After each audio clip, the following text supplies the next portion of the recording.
pero ya se venía desarrollando ahí la ciencia política, la cuestión, digamos, militar, que era muy bien trabajada por Esparta, expertos en la cuestión militar, y se generaron varias guerras, inclusive de conquista y de expansión, como el caso de la guerra del Peloponeso, ¿verdad? Entre Atenas y Esparta. Entonces, de ahí viene todo un interés también por pensadores como, que ustedes conocen, Sócrates, Platón, Aristóteles, Heráclito, Demócrito, Arquímedes, etcétera, que van dando sus explicaciones en torno a cómo ven el mundo, ¿verdad? Cómo ven el mundo natural, cómo ven el mundo social, cómo ven el mundo astrológico, que les interesaba mucho a los griegos, ¿verdad? Y que va a impactar posteriormente en la Edad Media, así como en la Edad Moderna, ¿verdad? Le damos ese seguimiento al tema de la ciencia.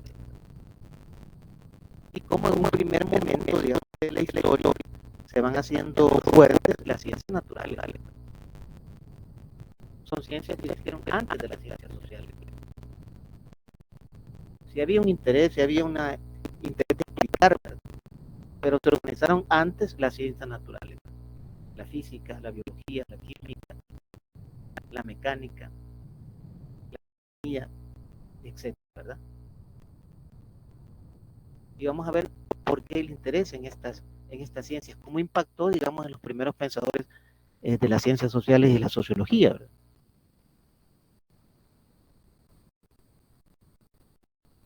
Y otras ciencias sociales que son más modernas, ¿verdad? O modernas, como la antropología, la economía, que se va fortaleciendo también acá posteriormente con Adam Smith y David Ricardo, ¿verdad? La historia, que se constituye como moderna también con otros pensadores, aparece la sociología, la psicología, etcétera, como ciencias también que van a aportar al entendimiento de las relaciones sociales. Entonces, cada vez va habiendo interés por explicar, digamos, por explicar el mundo social, por explicar lo que hacemos, por explicar los modos de producción, por explicar la forma en que nos relacionamos, por explicar las instituciones políticas, por estudiar las instituciones educativas que surgen en la Edad Media, con más fuerza, quiero decir, pero controladas por la iglesia, ¿verdad? En los claustros. Por eso la iglesia también sigue teniendo un poder increíblemente en términos de la ciencia. Aunque parece que extraño, parece raro, pero la ciencia siempre, la iglesia, sobre todo católica, tuvo un poder enorme en el campo del saber, en el campo del conocimiento, a tal grado que hoy en día tienen un poder inmenso en términos de conocimiento de varias de las ciencias, ¿verdad? Tienen super expertos en todas las áreas, ¿verdad? Que no nos imaginamos, sobre todo digo, la iglesia católica tiene un poder inmenso de conocimiento que fue construyendo desde la Edad Media, ¿verdad? Y que llega hasta nuestros días. Bueno, entonces vamos a ver ahí que hay un interés por entender al ser humano, ¿verdad? Entender al ser humano. No entiendo. Todos los que escuchan cortado. Es que me extraña porque la vez pasada no tuvimos ningún problema, ¿verdad? Pero bueno. Se le escucha bien. Perdón, se le escucha suave desde la primer clase. Ay, no me lo habían dicho. Ajá. Bueno, entonces no sé qué. Sí, pero ahorita yo sí lo estaba escuchando. Bueno, tengo pegado prácticamente el audífono, pero bueno, el micrófono del audífono. Pero bueno, otra tiene que se escucha bien, ¿verdad? Entonces no sé, hacer cuestión de los equipos que tenemos, será cuestión de la distancia en que estamos, será cuestión de qué compañía estamos conectados, algo estará pasando, ¿verdad? Pero bueno, hasta ahora me pasa ese tipo de cuestiones. Pero de todo modo, que sea suave, no estamos, ojalá que podamos ver ese problema.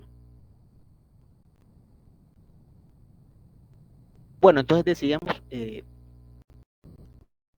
empezó a haber un interés enorme en la teorización tanto de las ciencias naturales como de las ciencias sociales. ¿Verdad? Se escucha bien, dicen otra vez. ¿Verdad? Sí, entonces depende de cada quien. Entonces empieza a conocer el tema de implicar las ciencias naturales con las ciencias sociales. Implicar lo es de las ciencias sociales a las ciencias naturales. Y esto nace con el interés de explicarse esos hechos sociales que están ocurriendo, sobre todo en Europa, ¿verdad? En el caso de Francia, en el caso de Inglaterra, en el caso de Alemania. Empiezan a haber toda una situación de intelectuales que comienzan a cuestionarse formas más expeditas de entender el comportamiento humano, de comprender la historia y de comprender los hechos sociales y la acción social. Entonces aparece ahí la denominada física social, en principio Saint-Simon, el conde de Saint-Simon. Y luego aparece retomando esas ideas de su maestro, ¿verdad? Y mentor, digamos. Saint-Simon, Comte aparece retomando esta idea de física social, ¿verdad? Entonces veamos cómo, por qué Comte, Saint-Simon, Comte y luego Durkheim y otros vienen y devienen del positivismo, ¿verdad? ¿Por qué devienen del positivismo? Devienen del positivismo porque esta corriente está asociada a las ciencias naturales, ¿verdad? Entonces, en primer momento, se va a analizar el tema de la ciencia social desde aspectos importantes que ha construido las ciencias naturales y de la metodología de las ciencias naturales, ¿verdad? En ese momento todavía no hay una cuestión total de transformación hacia una metodología, digamos, más específica de las ciencias sociales y la sociología y las otras ciencias que tienen que ver con las ciencias sociales. Entonces, ese es parte de los elementos que vamos a ir retomando. ¿No? Aparece también dentro del marco del positivismo, agregándole otros elementos, la teoría organista de Herbert Spencer. Y directamente, retomando estas ideas, Emilio Durkheim, ¿verdad? Que obviamente ya trata de sistematizar más de lleno el tema de cómo teorizar y cómo generar una explicación, un camino a seguir para entender esos hechos sociales. Y surge también el interés de Marx y Engels para plantear una teoría política y económica. ¿Verdad? Cuando Marx nos habla de su teoría, que lo vamos a ver esto más detenidamente en la segunda unidad, nos está planteando que las categorías económicas no son simplemente económicas, ¿verdad? Sino también son políticas. Entonces se crea toda una posibilidad de una economía política, que es la que trabaja Marx, ¿verdad? Que la comienza a trabajar, digamos, Adam Smith, pero que la fortalece Marx desde su punto de vista, digamos, materialista histórico, o de la teoría materialista de la historia. ¿Verdad? Entonces vemos ahí cómo va sucediendo el tema o de cómo va avanzando la ciencia. ¿Verdad? Vamos a entender también esos puntos, digo, los vamos a retomar más detenidamente después. ¿Verdad? Entonces vemos que la ciencia es un producto cultural, es producida por los hombres y mujeres, ¿verdad? Es un producto cultural, un producto que surge de la acción social, un producto que surge de las relaciones sociales, ¿verdad? Y de la historia, de cómo esto se mueve. entonces para nosotros llega a tener algún significado. Y eso da cabida a los distintos paradigmas, las diferentes ópticas con que vemos la realidad social, la óptima en que percibimos la realidad social. Unos van a pensar desde el modo positivista, yo decía el otro día, casi siempre pensamos desde el modo positivista, ¿verdad? O la mayoría, ¿por qué? Porque estamos socializados así, ¿verdad? Estamos formados así, en nuestras escuelas, en nuestros institutos, en nuestros colegios, nos han formado sobre todo desde esa teoría, ¿verdad? Desde la teoría positivista y sobre todo, y más concretamente, desde el estructural funcionalismo, ¿verdad? Desde el estructural funcionalismo.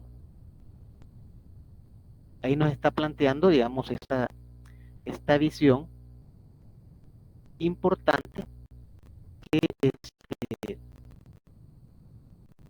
vamos a tener presente para entender este contexto social. Yo decía el otro día, el día lunes, para ustedes, a ustedes les interesa mucho el estudio de la familia, como le interesaba a Saint-Simon, a Comte y otros del momento, como unidad, ¿verdad? Como unidad de análisis. Interesa mucho el tema de la comunidad y nos interesa por el tema de cómo se organizan, de cómo subsisten, de cómo viven, de cómo se relacionan, de cómo abordan sus problemas, de cómo consiguen su actividad económica, o sea, su empleo, su trabajo, de cómo se relacionan en función de resolver problemas, ¿verdad? De la comunidad, generar proyectos para la comunidad y la serie de problemáticas que puede existir en la convivencia, ¿verdad? En la convivencia. Entonces vemos que en la familia hay también diferencias, encuentros, pero también diferencias. En la cuestión educativa hay encuentros, pero también diferencias. Con los amigos hay encuentros, pero también diferencias, etcétera. Es un devenir, digamos, de los acontecimientos, ¿verdad? Y eso, en parte, en términos de la parte sustantiva, de la parte concreta, necesitamos también explicarla, ¿verdad? Explicar por qué actuamos como actuamos, ¿verdad? Para Durkheim, por ejemplo, desde el tema del paradigma positivista, los hechos sociales son formas de sentir, formas de pensar y formas de actuar, ¿verdad? Interesante, entonces todos nosotros también estamos en ese marco, ¿verdad? En ese marco estamos participando en todo, desde esa, digamos, de esa abstracción que nos está haciendo ahí Durkheim, ¿verdad?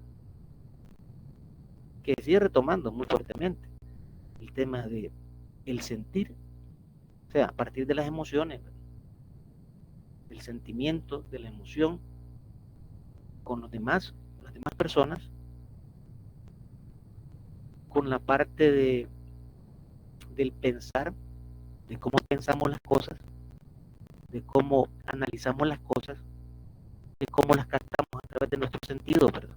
Cómo las explicamos, cómo las interpretamos, ¿verdad? Fíjense que podemos tener diferentes hechos y todos los vamos a estar interpretando de diferente manera.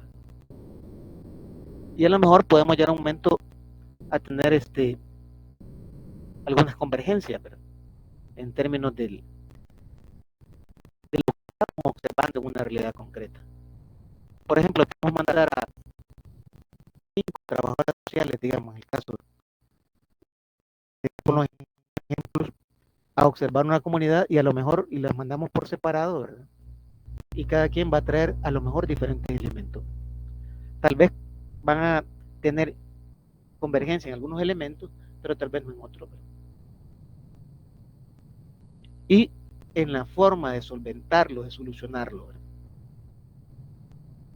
Por ejemplo, un momentito.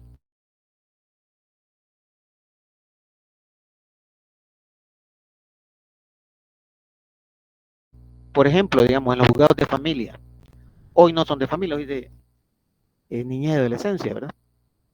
sobre todo.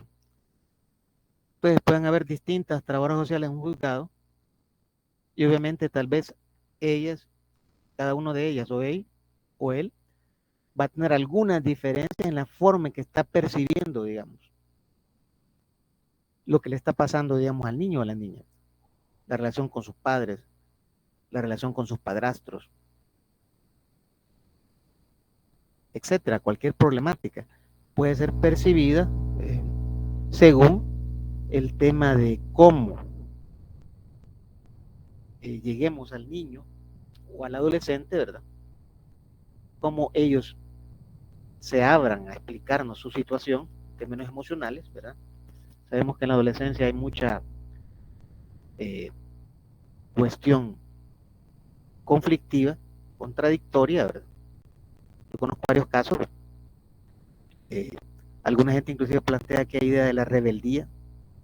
Yo antes pensaba que era mala palabra, pero no, es una cuestión normal que se utiliza para los adolescentes, para el tema de ser rebelde, de querer situarse como persona, de querer reconocerse, de querer, digamos,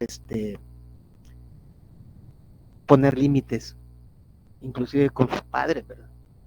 Con las personas que los cuidan, romper reglas, por ejemplo, de un modo u otro, ¿verdad? Ya sea en forma general o en forma, digamos, vedada, ¿verdad? Romper reglas, tratar de ir formando ya mi propia personalidad, ir, digamos, fortaleciendo esa personalidad, ¿verdad? Etcétera, etcétera, etcétera. Entonces puede ser de que en términos de esto estemos viendo las cosas de forma diferente. Lo que pasa también en las escuelas. Trabajo social ha hecho varias tesis, ¿verdad? En las escuelas, en los hospitales. Y obviamente en las escuelas hay percepciones, ¿verdad? De cómo estemos captando el comportamiento de los jóvenes en las escuelas. Por ejemplo, yo tuve que trabajar mucho también con el tema educativo, directamente con profesionales de la educación. E iban a las escuelas a hacer observaciones de campo, llevaban sus bitácoras, sus hojas de trabajo, sus hojas de observación, triangulaban, partían la observación en 4 partes, podría ser parte de 15 minutos, y que está observando en cada uno de los minutos en el comportamiento de los jóvenes, ¿verdad? Además de otra información que tienen que conseguir, ¿verdad? De la familia, de la misma escuela, de la comunidad, de los profesores, etcétera. Pero quizás no vamos a llegar a formarnos una idea de totalidad, ¿verdad? Sino que vamos a tener una aproximación al tema de cómo se está llevando ese tipo de comportamiento. Todo tiene que ver con las metodologías que utilizamos para entender al ser humano. Entonces, hay una microsociología de la que estoy hablando en este momento, lo micro, entender esos espacios concretos, que también lo analizaba Max Weber, ¿verdad? Muy bien. Y los espacios medios, ¿verdad? Y la macrosociología, que van a estudiar los clásicos, ¿verdad? Los grandes relatos que partieron de la modernidad, que hoy en la posmodernidad son pequeños relatos. La parte eh, de los pequeños videos que salen en internet, muy seguidos, que nos explican situaciones sociales, ¿verdad? Muchos explican situaciones sociales, nos están expresando cierta forma de entender esa realidad, ¿verdad? Y nos está intentando dar un mensaje. Pero también tiene que ver con nuestra interpretación, ¿verdad? Cómo nosotros interpretamos esas relaciones concretas que están sucediendo en esos espacios sustantivos, ¿verdad? Quiere decir espacios específicos de relaciones sociales.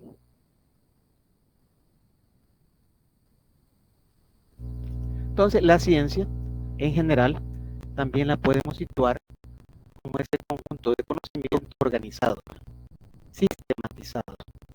Entonces, ya no es cualquier conocimiento, ¿verdad? Hay una diferenciación que se hacía en términos de conocimiento común o conocimiento vulgar, sin ser peyorativo, ¿verdad? Sino que un conocimiento común que no está organizado, que no está sistematizado, que lo vivimos en términos cotidianos, que es, digamos, eh, un concepto que nosotros tenemos en la mente, digamos, o la idea que nos hacemos de un conjunto de personas, de una persona, de una familia, de un conjunto de amigos. Ideas, pero no las tenemos sistematizadas, sino que parte de un conocimiento común, ¿verdad? Que se denomina normalmente conocimiento vulgar.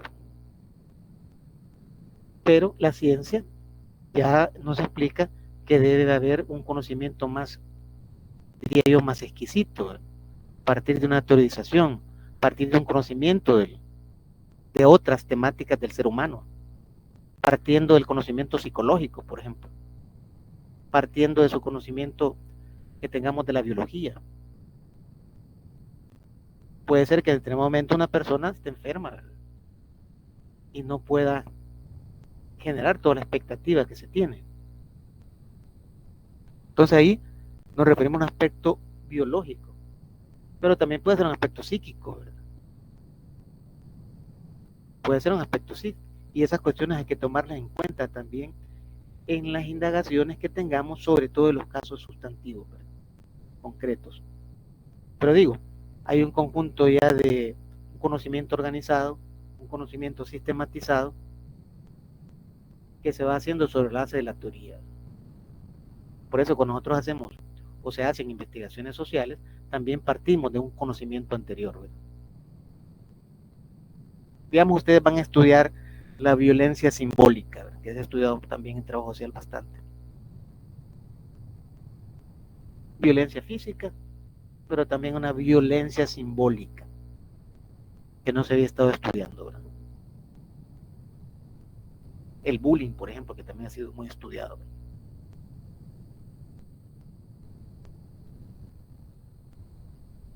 Entonces vamos a tener ahí que revisar investigaciones anteriores sobre esto, ¿verdad? ¿Cómo se ha aplicado la violencia simbólica, ¿verdad? Porque las personas no solo pueden ser violentadas físicamente, ¿verdad? Ni en términos emocionales. Entonces, lo simbólico también se aproxima a esa cuestión, digamos, a ese dato emocional, ¿verdad? Cómo nos agredimos simbólicamente, o sea, inclusive con las palabras, ¿verdad? Hay que entrever ahí una cuestión simbólica, ¿verdad? Con símbolos, con elementos que a lo mejor no se creían tan dañinos porque no eran físicos, ¿verdad?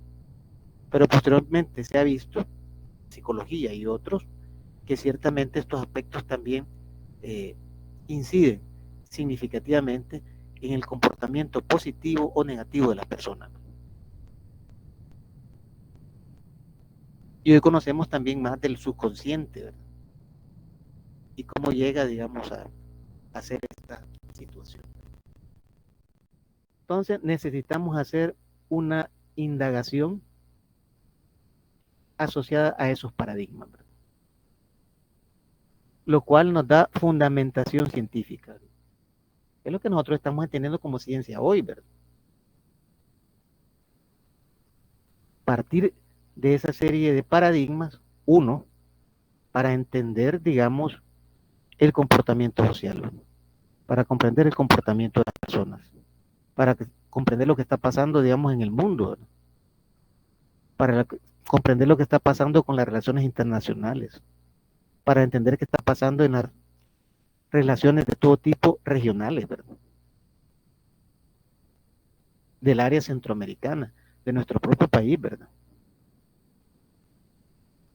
De países relacionados con otro país, ¿verdad? Por ejemplo, cómo estamos conviviendo, ¿verdad?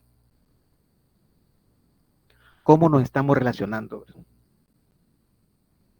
Eso nos lleva a insistir en que leamos el documento sobre los paradigmas en investigación social, ¿verdad? Y que va a estar asociada a uno, decíamos ya el lunes, ¿verdad? Para también las personas que no estuvieron acá, está asociada a uno de esas visiones, ¿verdad? Que se trabajan en sociología y en otras ciencias sociales. El positivismo, el tema del paradigma interpretativo, hermenéutico o sustantivo, y el paradigma del conflicto, que nos plantea también el cambio, la transformación social. Y que es un paradigma también denominado crítico, ¿verdad? Porque hay ahí elementos que nos van a plantear el tema de la crítica social, ¿verdad? Y la crítica social puede llegar a la transformación también en determinado momento de la sociedad. Entonces vamos a decir que la ciencia en general, pero que se traslada a términos particulares de cada ciencia, ¿verdad? Se va a diferenciar por esas teorías y métodos, ¿verdad? Que nos van a dar explicaciones para esas indagaciones, para esas interpretaciones, para esas explicaciones, y algo otros para descubrimiento en las ciencias sociales, como las ciencias naturales, ¿verdad? En sociología también trabajamos algo que se llama lógica de descubrimiento, ¿verdad? Una metodología que se denomina lógica de descubrimiento. Es decir, qué metodología utilizamos para entender mejor ese fenómeno, los fenómenos que están pasando, ¿verdad? Cómo llegar hasta descubrir, ¿verdad?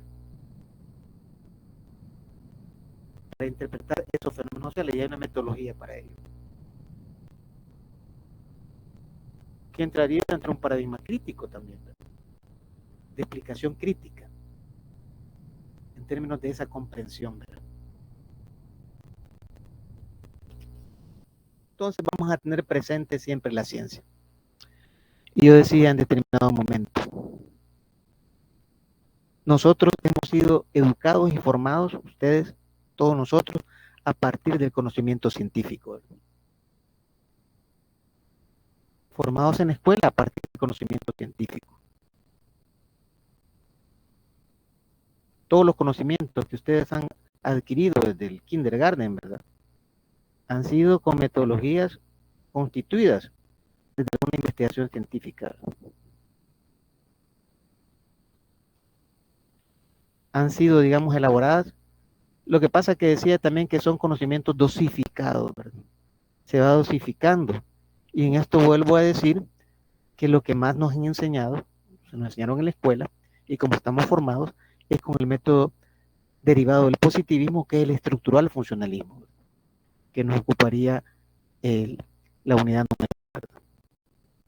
Estamos formados sobre la base de estructural funcionalismo, y en algún momento de la historia se intentó, allá por los años 2000, ¿verdad? Inicios del 2000, 2005, 2008, 9, 10, se empezó a hablar de metodologías más cercanas al paradigma interpretativo, ¿verdad? Un paradigma de interpretación, de comprensión, vinculado a la metodología de enseñanza, ¿verdad? Todas las escuelas, todo el país, ¿verdad? Se tuvo que formar a todos los profesores, obviamente, en otra metodología,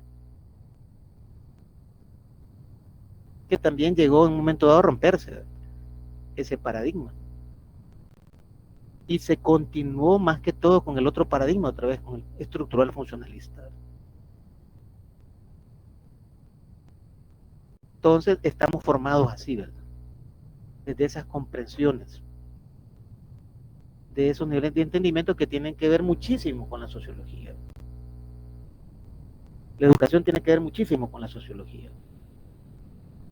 No puede haber educación sin intervención de la sociología y la educación, ¿verdad? Que ya fue trabajada por los clásicos de la sociología. No puede haber, digamos, si no entendemos los problemas sociales de la educación. que son problemas sociales de las personas, ¿verdad? Que se educan, pero que también tienen una familia, que tienen amigos, que ya cuando son van a ser, estudian bachillerato y universidad, pueden ser también personas que ya trabajen, ¿verdad? Y que tengan otros espacios sustantivos en donde se organizan el equipo de fútbol, el club social, el equipo de natación, el equipo de voleibol, etcétera. Los pequeños grupos de poesía, por ejemplo, o los grupos de poesía en que la gente se organiza también. Muchos jóvenes se organizan en eso también. Los espacios de música en los cuales se organizan también los jóvenes. Muchos días también existen esos espacios, que son también espacios de socialización y que nos van constituyendo como seres humanos.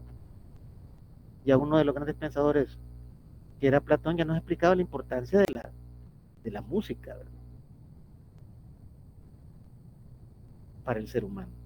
Sobre todo un tipo de música, ¿verdad? No cualquier música tampoco, ¿verdad? Porque cada ritmo genera ciertas emociones, ¿verdad? Y lo vinculamos a ciertos hábitos, ¿verdad? Y como decía Aristóteles, los hábitos se hacen costumbre, ¿verdad? Y después actuamos en esa consecuencia, ¿verdad? Los hábitos se hacen costumbre, decía Aristóteles, ¿verdad? Y vamos conformando ahí también nuestra personalidad, independientemente de los hábitos con los cuales nos educan en la familia, los hábitos que nosotros vayamos retomando con los amigos en la escuela. Entonces vamos a encontrar siempre diferencias entre los individuos, diferencias. Algunos que son más, que solo pasan con sus libros, ¿verdad?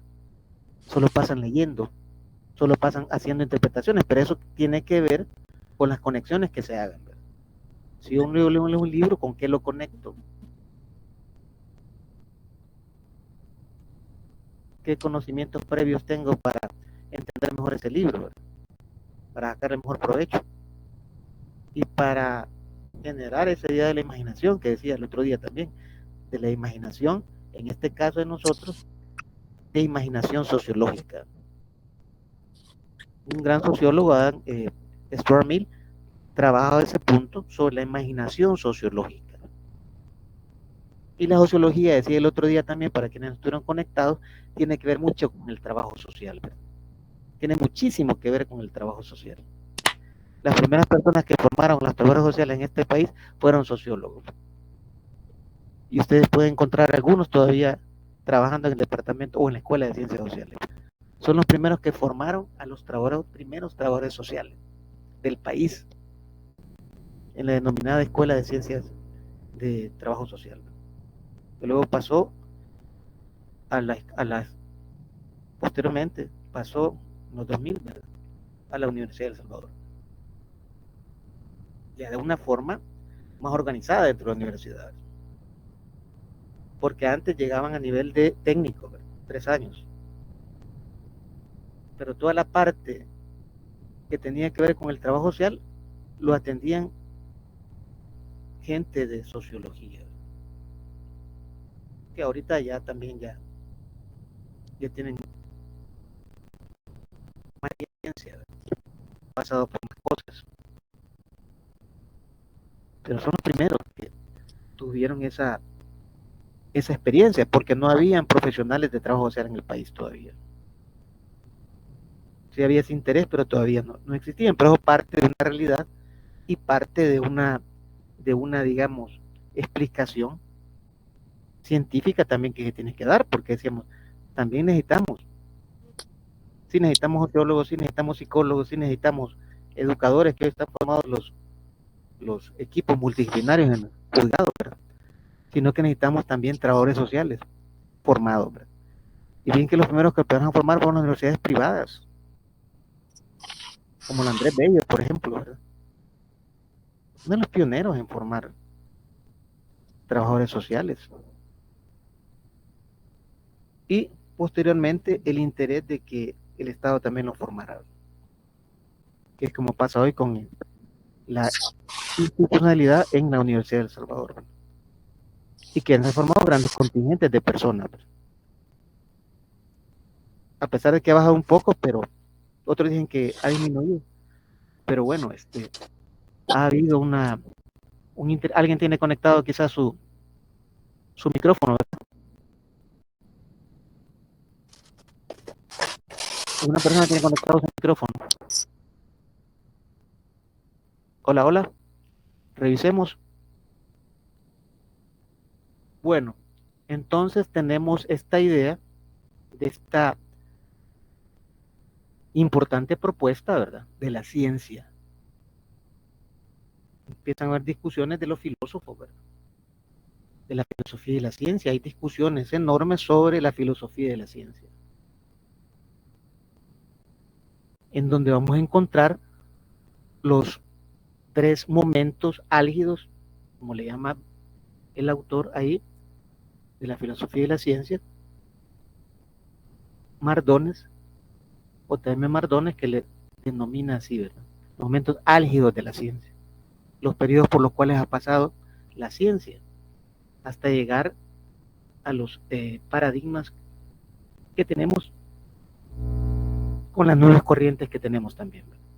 Con las nuevas corrientes de explicación eh, que se plantean, digamos, desde las ciencias sociales, ¿verdad? Entonces, no sé si hay algún comentario hasta acá.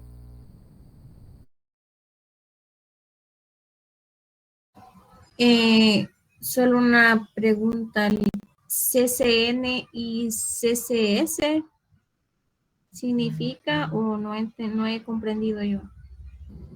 Esas son siglas que representan las ciencias naturales y la otra ciencias Ciencias sociales, ¿verdad? sociales. Ah, Entonces, vemos ahí el tema de los fenómenos que decíamos físicos, los fenómenos químicos y los fenómenos biológicos que nos atañen también a nosotros como seres humanos, ¿verdad? A la cuestión de la espacialidad, a la cuestión del espacio en que vivimos geográfico, ¿verdad? A la cuestión de cómo estamos en relación a los astros, ¿verdad? Hay una explicación sobre la cuestión, hay explicaciones científicas y discusiones, ¿verdad? Sobre cómo estamos eh, diseñados en función o en relación a los astros, por ejemplo, en relación al Sol, donde estamos situados como Tierra, como planeta Tierra en función del Sol, cómo supuestamente sobrevivimos, ¿verdad? O algunos dicen que estamos situados en un lugar especial, por lo que no nos llega mucho calor, ¿verdad? Puede permitir la vida, ni mucho frío, ni mucho calor, sino que una temperatura adecuada, un aire adecuado para ser respirado. Y en ese sentido podemos subsistir y sobrevivir en este planeta. Otros nos dirían, ¿cuál es la relación que existe entre, esa pregunta las tengo posteriormente también, la relación que existe entre el sistema solar y los otros sistemas solares? Entonces, ir viendo, quiero decir, la importancia de la ciencia natural y la importancia de la ciencia social. Pero decíamos al principio que la ciencia es cultural, ¿verdad? ¿Y a qué deviene esto? Que la ciencia es construida por los seres humanos, ¿verdad? A partir de las interpretaciones o explicaciones que nosotros le podemos dar a esos fenómenos. Y a tal grado que hoy día se plantea, digamos, algunas, algunas hipótesis, ¿verdad? Que todavía no entendemos. Ustedes nos delatararon, tenemos que ir notando algunas. Bueno, las preguntas se van a plantear en general y las vamos a ir respondiendo aquí entre ustedes y yo. Eh, entonces, por una pregunta que me hacía un compañero ahí. ese es el tema de todos los fenómenos que vamos observando, ¿verdad? Y algunos dicen que hay explicaciones que se deberían ir corrigiendo, ¿verdad? Que hay otras formas de explicarnos las relaciones que tenemos en el planeta como planeta, digamos, físico o geofísico, hoy en la relación de se llama geofísica, ¿verdad? Es natural, es interesante. Entonces, ¿cómo se considera una ciencia cultural? Porque el ser humano, el que la piensa, el que va a aprovechar esos recursos, el que está transformando esa naturaleza, el que está produciendo cuestiones en función a lo que se quiere, otras cosas no quieren, pero se van produciendo y vamos a ver posteriormente. Entonces, hay una ciencia social importantísima que debe dar cuenta también y explicar esos fenómenos físicos, quiero decir, cómo nos afectan a nosotros. Por ejemplo, también tenemos un momento hace rato, nuestra sociología, donde se trataba también de publicación de Albert Einstein en función de la función de la humanidad. Todavía hay una ese documento de sociología, cuando estamos hablando de la ciencia, pero en general de las ciencias sociales, parece de Albert Einstein, que inclusive decía que los hombres hemos hecho bombas, pero la forma de usarla también la de los hombres, la verdad. Pero solo se de vamos a construir una bomba atómica, ya implica que va a ser servida para la destrucción de algo.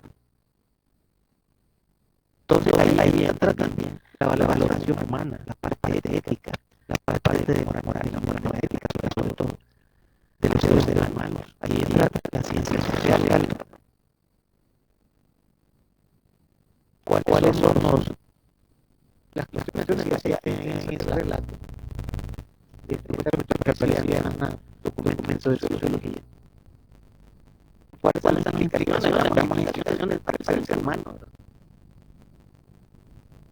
Veamos las implicaciones para la naturaleza, para el origen,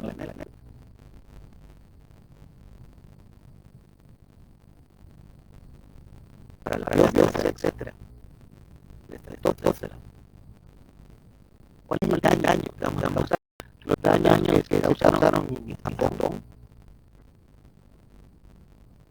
con las bombas atómicas todavía persisten. Todavía persisten.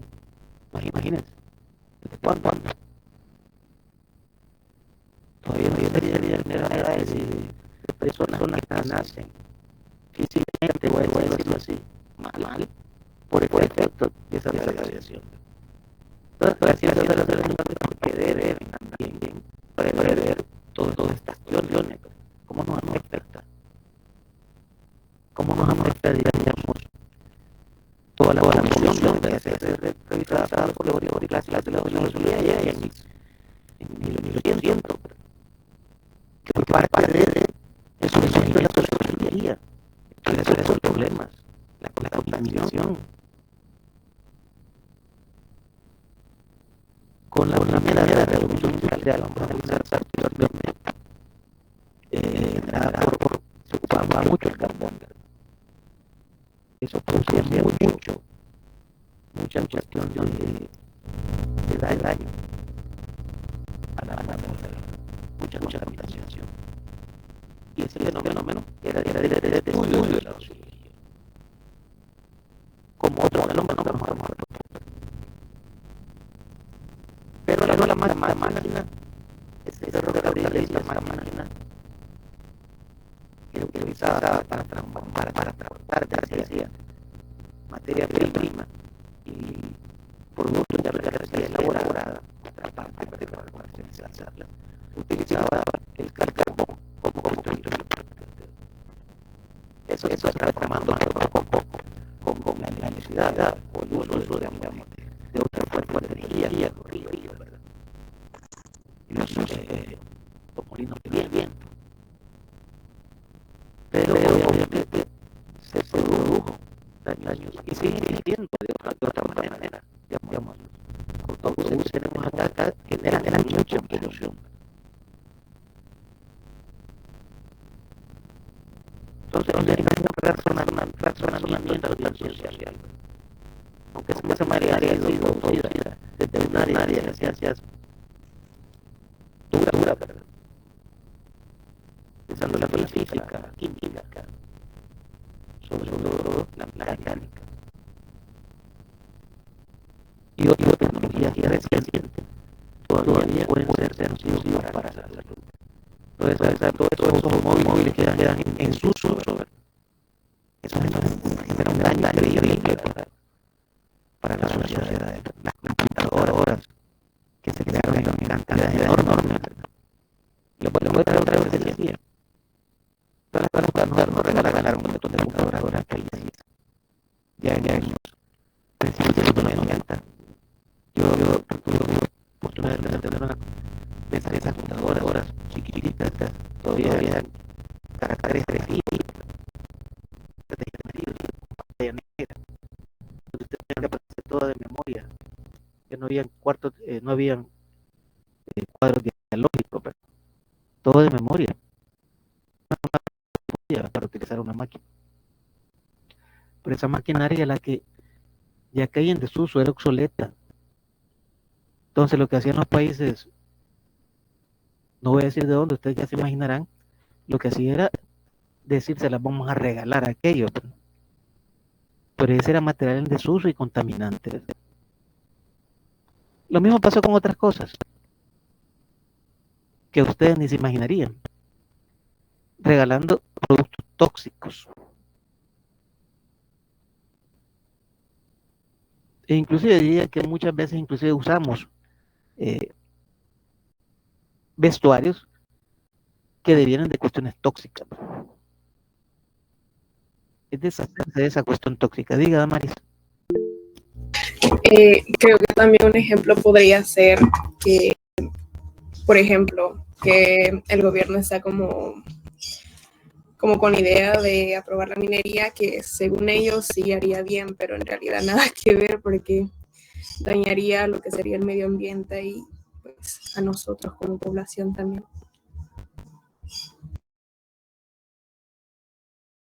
Bueno, es un ejemplo también que debe ser analizado, ¿verdad? Analizado en términos científicos, ¿verdad? Desde el tema de las ciencias naturales y el tema de las ciencias sociales, los efectos en la sociedad, pero así otros fenómenos también que tenemos presentes, pero tampoco no los analizamos, ¿verdad? Yo decía algunas ocasiones a mis estudiantes, por lo menos de todos los profesorados, ¿verdad? Que cuando hacían campañas de no a la contaminación, las escuelas, lo que sacaban niños disfrazados, ¿verdad? De arbolitos, de no sé qué, de plantitas. Eso no iba a impactar absolutamente en nada, ¿verdad? No era como generar una ley, digamos, fuerte de la legislativa que dijera prohibimos el uso de este químico, ¿verdad? Otro pendiente, que yo lo digo a veces a los estudiantes, pero aquí en mi caso no, el uso de los químicos. Aquí se usan químicos para todo, históricamente, ¿verdad? Inclusive nuestros alimentos, ustedes lo saben muy bien. Pero que no hay, digamos, decisiones que se tomen en todo el mundo, ¿verdad? En todo el mundo se hace esto. De cuál es el impacto que puede tener en la salud de los seres humanos. Por eso hay tantas enfermedades hoy, ¿verdad? En los países de primer mundo, por ejemplo, hay momentos en que la gente se empezó a engordar, ¿verdad? Hay sociedades de primer mundo, de las sociedades más ricas del mundo, ¿verdad? Donde la mayor parte de la población joven es obesa. ¿Por qué? Les dan hamburguesas, les dan pizza, les dan refrescos azucarados, y es lo que comen papas fritas, y es lo que comen todos los días. Y otras cosas también que...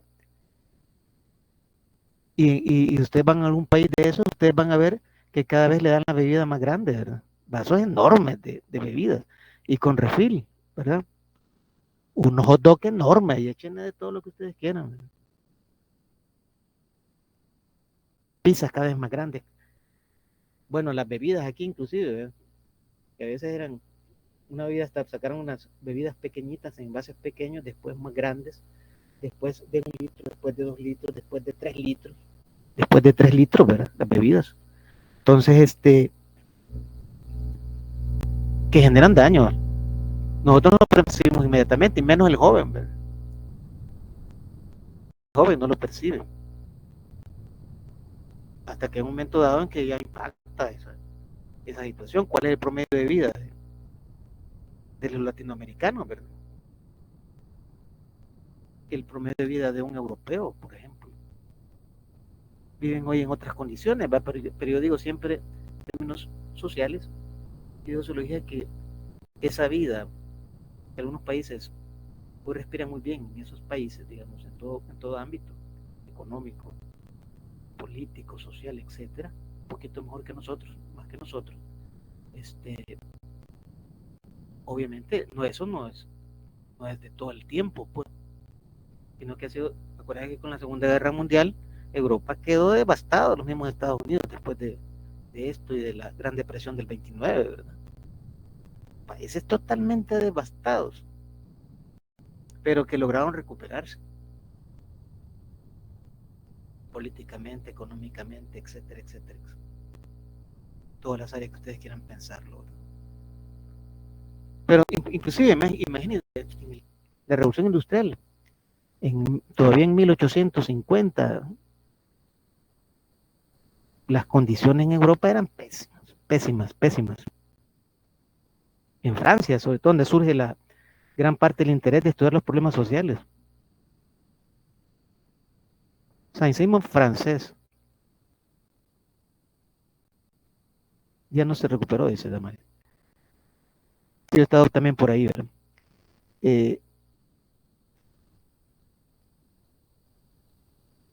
Digo, Francia era un país que bien con esa especie, de ahí hay pensadores como todos los de la ilustración que estuvieron ahí queriendo expresar este tipo de problemas, pero posteriormente ya, digamos, Saint-Simon, que tiene una conexión directa con la sociología, Augusto Comte, Durkheim, franceses, y ahí surgen otros pocos más, ¿verdad? Interés en ese momento de entender, de estudiar los problemas sociales.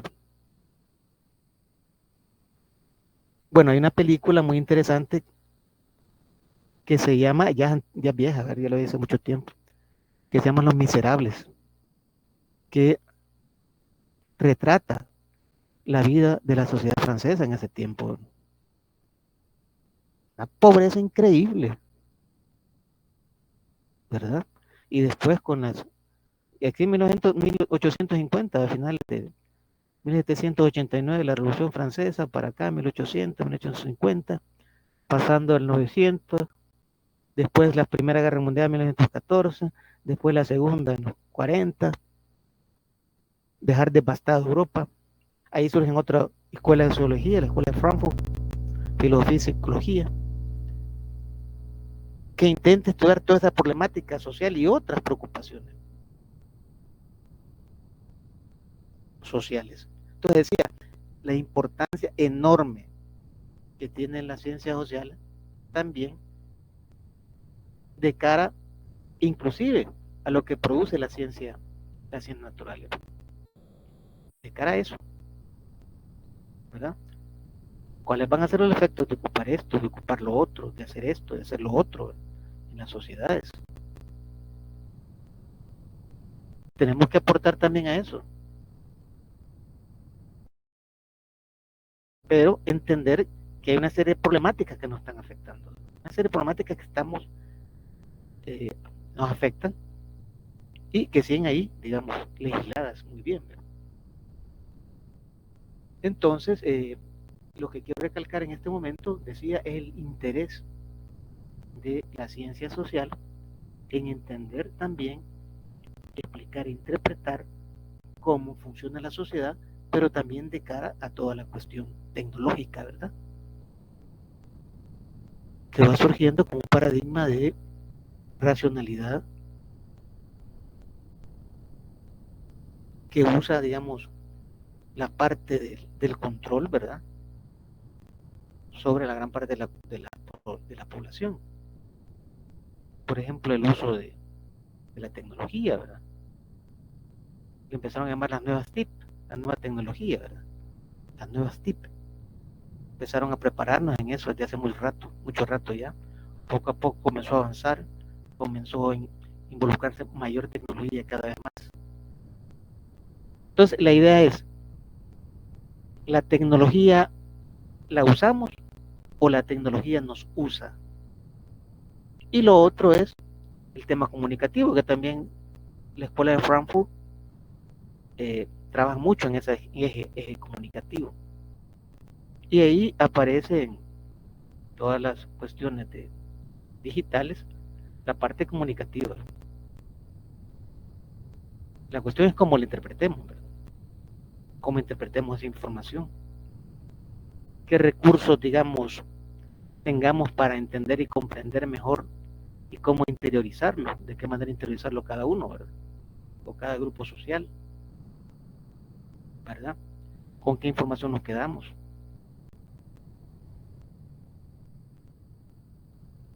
Por ejemplo, yo vi ayer, me causaba risa, problemas que exacerban en las redes sociales o en televisión de dos artistas musicales en México, por ejemplo. Inclusive incitan a la gente en el fondo, ¿verdad? A que tomen su postura. Y a mucha gente le interesa eso, ¿verdad? Porque es parte del entretenimiento, ¿verdad? En última instancia, a nosotros que nos interesa, ¿verdad? Entonces dejamos de ver los problemas que nos deberían de ocupar y estar pendientes de los problemas que, decía yo, no nos interesan de ninguna manera, ni nos aportan nada, ¿verdad? Entonces, tiene que ver también con el manejo que se hace de la comunicación, que tiene que ver con sociología, pero también con psicología social, ¿verdad? Con la parte de la psicología social, ¿verdad? Bueno, este día vamos a llegar por acá. Espero que empiecen a darle una lectura al documento, a terminar de organizar los grupos, que ya los tengamos el día lunes. Básicamente la mayoría creo que van a estar organizados. A lo mejor tengamos problemas con algunos o algunos, pero vamos a resolver y solventar esos problemas para tener los equipos para cuando ya nos toque iniciar las evaluaciones. Muchas gracias a todos. Diga Armando Núñez Rivas. Hola, Alic. Fíjese que yo hasta ahorita vengo entrando a mi primera clase, ¿verdad? Porque fue a la académica a cambiar el horario y como me chocaba. No sé si hay grabaciones del día lunes. No tenemos grabaciones, decían los compañeros. No tenemos grabaciones por el momento. No, Vamos pero, perdón, Joel, solo fue como, no como clase, ¿verdad? Bueno, fue la presentación de la parte el primer día fue el programa, pero sí se aprovechó para otras cosas, muchas cosas más a manejar la sociología, tal cual es mucho eso. Y sobre lo que tienen WhatsApp. Vaya, el WhatsApp lo tenemos pendiente todavía. No sé si nos va a cargar a ustedes el grupo de WhatsApp ya.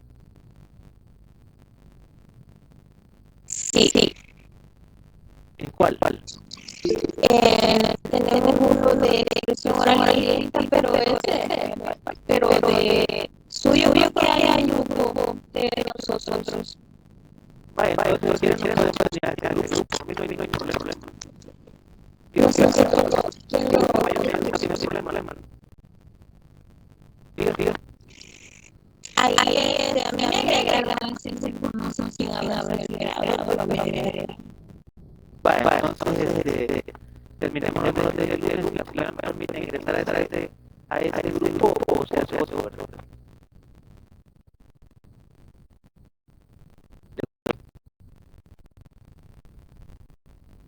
Hello, ¿de acuerdo? Vaya, muy bien. Entonces, gracias por haber conectado por acá. Hemos resuelto algunas cosas de compañía.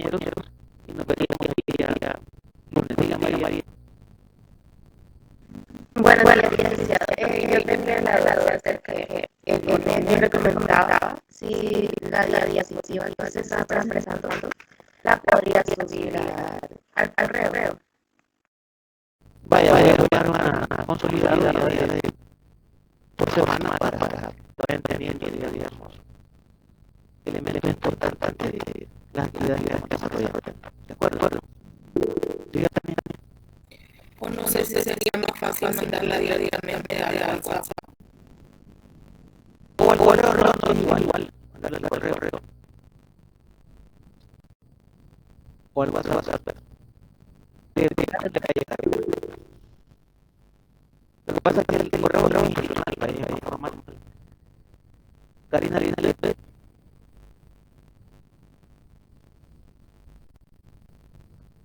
Dile que no se iba era hora de la tarde. Le digo porque los tiempos se sabe también porque no se semanal. Es la hora para poder hacerla. Dijimos ustedes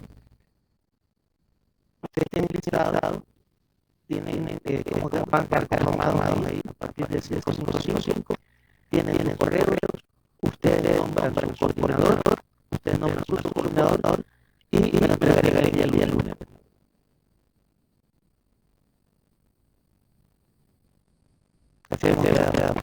¿Eso sería por grupo o sería general? Bueno, sí, sería por grupos, pero si me lo pueden mandar en general, sería mejor, ¿verdad? Porque sería solo un correo. Por eso la importancia de la organización de la clase, ¿verdad? Lick, solo una última consulta. Como usted ya había enviado lo que son los listados de las personas que estamos inscritas con usted, y al parecer pues hay nuevas personas que han inscrito materia con usted, pues me imagino que lo volvería a mandar porque se moverían para poder hacer los grupos. Vaya, para solventar esto podemos hacer lo siguiente. Ustedes organizan los equipos con los listados que les envié, que deberían estar organizados, y a las personas que todavía no se incluyen en los grupos podemos hacer otro grupo al final. ¿De acuerdo? Gracias, licenciado. Sí. Muy bien, para aprovechar el listado que supuestamente ya tenemos los grupos organizados a partir de ese listado, ¿no? Que es la sugerencia que les hice el día lunes. Vaya, entonces muchas gracias, cuídense mucho y nos vemos el día lunes. Adiós, Liz, buen día. Adiós, feliz día. Adiós, feliz día. Gracias. Gracias, feliz día.